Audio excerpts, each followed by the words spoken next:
Good morning. We've made it to the end of yet another home learning week. So, here we go. The children, Leela, the princess, and Gamage, the head bandit, have all been captured and have been taken to the dungeons for the night, and they are seeing the king tomorrow morning. But all the guards are absolutely convinced they're going to be killed for what they've done. So, let's find out. Chapter 43. We're close to the end. The long stone pavilion stretched out in front of Chaya, pillared on either side of them with thick columns. Through them, a pond rippled in the sunshine, 3 purple lotuses peeping out of the centre of it. Nil and Noir stood on either side of her, and beyond them stood 2 guards, spears pointing towards them. In front of them was the king. He was on a throne of gold, a servant boy on one side fanning him with a gold ola leaf. An armlet of blue sapphires and cat's eyes encircled the king's muscular upper arms, the jewels bigger than any Chaya had ever seen. He leaned forwards and looked down at her. He wore his hair tied up in a knot on his head, ringed with a band of gold. He couldn't look more different from Leela. Leela, who was imprisoned at the moment in the king's dungeon. One of the guards holding the spears looked at Chaya from the corner of his eye. He was young, and there was something vaguely familiar about him. So, the king's hooded gaze travelled over Chaya, Noir, and Nil. Am I to believe that these are the cause of so much chaos in my kingdom?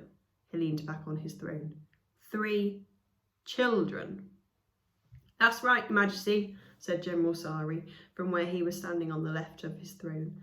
Alongside of him sat a row of important people in glint armchairs, lords of different provinces of Serenabid. The boy had just turned 13, hardly a child.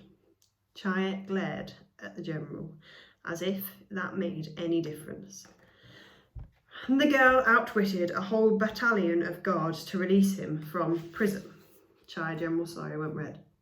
It appears so. The girl in the centre is a cunning, devious child who causes no end of trouble for her village. I see, said the king. So this is her, the girl who stole an elephant. That's right, Your Majesty, said General Sari. She's the daughter of your headman of Noresia. Ah, said the king, the man who claims to know nothing about anything. That's because he doesn't, said Chaya. He hasn't heard a word from me since I left. Where are we? General Sari silenced her with a look. They had help as well. 2 bandits they led into the village were captured with them. Good, said the king. They'll have the same punishment. May I speak, Your Majesty? Came a voice from the back. Chaya turned to see Auntie, along with the rest of the villagers of Nerisi, who had been given special dispensation to stay and watch. The king waved a hand at her. My niece, she said, her voice breaking. Please, Your Majesty. She's been very foolish, but she's just a child. Please forgive her. I'll make sure she is punished and she will never do such a thing again. I will take her away, far away from here, so she doesn't cause any more trouble. I don't think so, said the king. He rested his arms on the side of the seat. She must answer for her crimes. Began Auntie. Silence, said General Sari. Don't answer back to His Majesty if you know what's good for you. This isn't only about the jewels. People would have died yesterday if we didn't get to the village when we did. Who's the other girl? The king clicked his fingers at the servant boy to fan faster. A curious story, said General Sari. When Her Majesty, the Queen, got her jewels back, she noticed something strange. The jewels were an expensive drawstring bag, the type of material of which is not to be found on this island. Chaya's heart sank. She put her jewels in her pouch when she stole them, until she packed them into Nil's box. But when Noir brought them back, it was definitely in a drawstring bag, all transparent geometric silk with a pretty ribbon. General Sari cleared his throat. Perhaps the cinnamon peeler's son had a spare one lying around in house, or Headman Sareth collected his wages for a year and got one of the silk merchants to bring one back from his next trip. Can someone explain? Chapter 44. Chaya gulped. Poor Noir. She had nothing to do with the robbery, but because they were in her bag, it looks like she did. Although it was telling that the Queen hadn't even noticed the missing cat's eye pendant that had paid for VJ's treatment. It's mine, said Noir. The bag was mine, but I didn't steal the jewels. The king looked furious. Why would the jewels be in your bag then? I didn't, your majesty. Noir took a deep breath. It's a long story, but the jewels were put into a wooden box in Neelan's carpentry workshop. Then I brought the box and took it home. Then I put the jewels in the bag and left the box on my dressing table. And then Chaya stole the box from me. Then I went back to the workshop with the jewels in and... Enough! Shouted the king. He stood up in rage, spitting out the words, and his eyes bulging from the sockets. Do you take me for a fool? Everyone shrank back at the king's outburst, except General Sari, who didn't even flinch. It's the truth, said Chaya.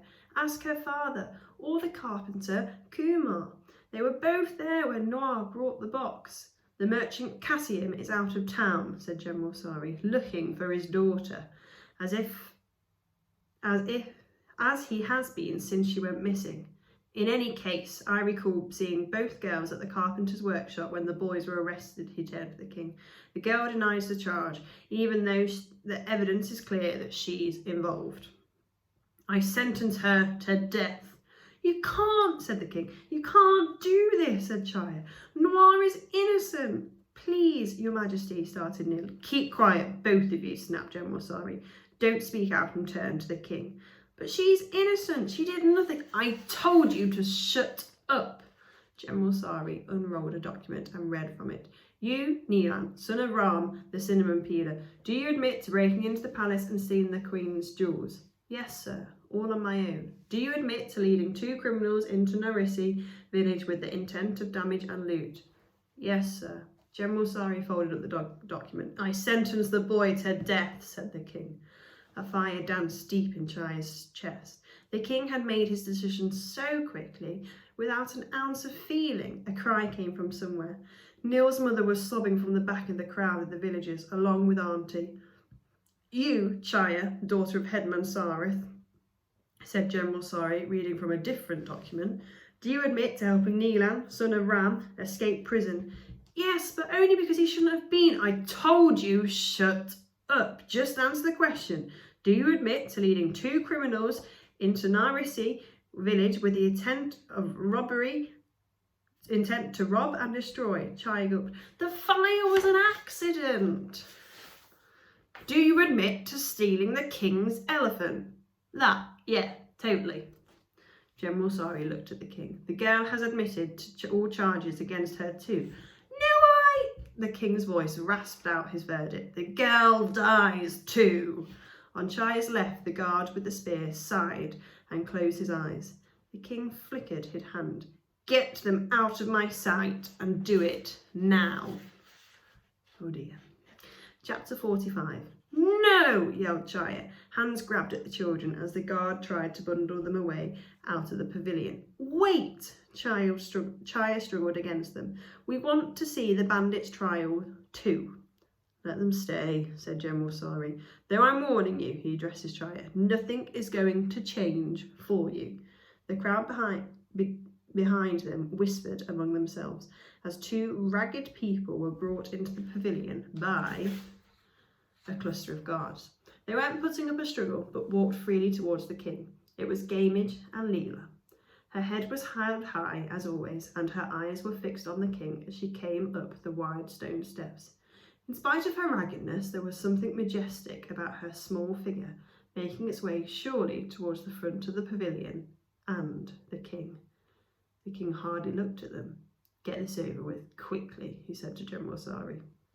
Gamage stopped to the left of the trio, but Leela walked on to stand just in front of the king. What are you doing? Yelled General Sari. Stand back from the king. The king looked up in surprise. Hello, brother, Leela smiled after him. It's been a long time.